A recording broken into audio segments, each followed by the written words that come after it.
अध्यक्ष महोदय, खरं तर लक्षवेधी 9 वर चर्चा सुरू आहे, पण मला वाटतं SREच्या संदर्भातली सुरुवात झाली आणि ती आता फायरकडे गेलेली आहे. मला मंत्री महोदयांना, इथे मंत्री महोदय आहेत, अध्यक्ष महोदय, ज्यावेळेस अशा घटना घडतात त्यावेळेस आपण एकदम झोपेतून उठल्या जागे होतो. मुंबई असेल, पुणे, नागपूर, संभाजीनगर, या सगळ्या, नाशिक पासून सगळ्या ठिकाणी घटना घडल्या अध्यक्ष महोदय.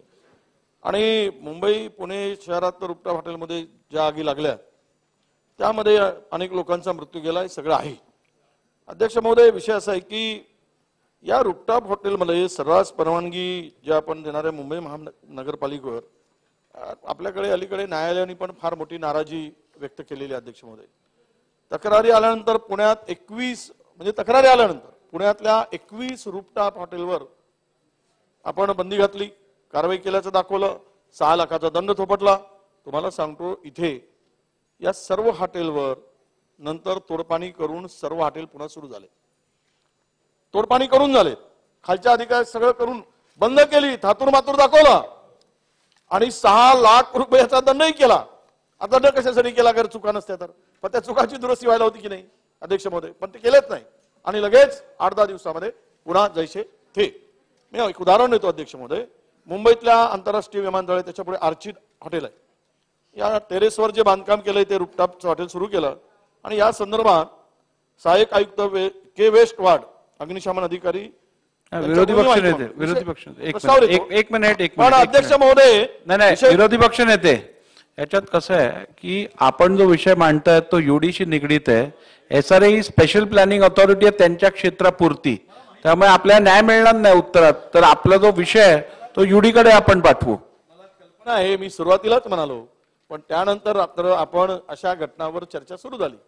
त्यामुळे हे ओघाणी हे विषय इतके गंभीर आहेत की या संदर्भात मंत्री म्हणून आता आपण बोलतो UD म्हणून, ज्यावेळेस विषय या सगळ्या प्रकरणाच्या आणि ज्यावेळेस चर्चा होते, मग हा आम्ही मंत्री म्हणून आमची सामूहिक जबाबदारी म्हणतात. आता त्यावेळेस आपण यावेळेस सोयीनं निर्णय मंत्री घेतात. म्हणून मला एवढंच म्हणायचं की या घटनांची पुनरावृत्ती जी होती आहे की त्यामध्ये सरकारनं थोडं गांभीर्याने घेतलं पाहिजे. प्रश्न असा आहे की हे रुपटॉप हॉटेल जे बंद करण्याचा खरं म्हणजे निर्णय घेण्याची आवश्यकता आहे. त्यामध्ये पूर्ण सोयी असतील तर करा, ते तुम्ही UDला कळवा किंवा तुम्ही उत्तर द्या. आर्चिड हॉटेलने अध्यक्ष महोदय आतापर्यंत मला लेखी कळवलं, त्याच्यामध्ये ती म्हणजे उत्तर आलंय, काहीच केलं नाही, त्याला परवानगी नाही, अग्निशमनची परवानगी नाही, तरी सुरू आहे. म्हणजे काय, मरतील ना लोक उद्या. सरकार म्हणून आपली जबाबदारी ज्यावेळेस अशा घटना घडतात तेव्हा आपण करतो, ते कधी घटना घडल्यानंतर, पण घटनेच्या पूर्वी यांचं एक सगळ्यांच्या रुपटॉपच्या संदर्भात एक धोरणात्मक निर्णय घेऊन किंवा यांच्यावर कारवाई करण्याची आवश्यकता आहे.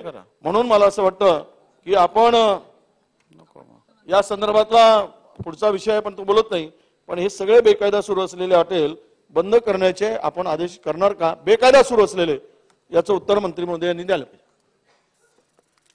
अध्यक्ष महोदय, सन्माननीय विरोधी पक्ष नेते आदरणीय कंठीवार साहेबांनी जो विषय मांडलाय तो जरी माझ्या गृहनिर्माण खात्याशी रिलेटेड नाही आहे, पण मी आपल्याला एवढंच इकडे सांगू इच्छितो की आपल्या ज्या सूचना आहेत, जी आपली मागणी आहे ती नक्कीच UD डिपार्टमेंटला आम्ही कळवू आणि त्याच्यामध्ये अशा जर काही गैरप्रकार चालत असेल किंवा इलिगल ह्या चालत असेल तर नक्कीच त्याच्यावर बंदी आणूया.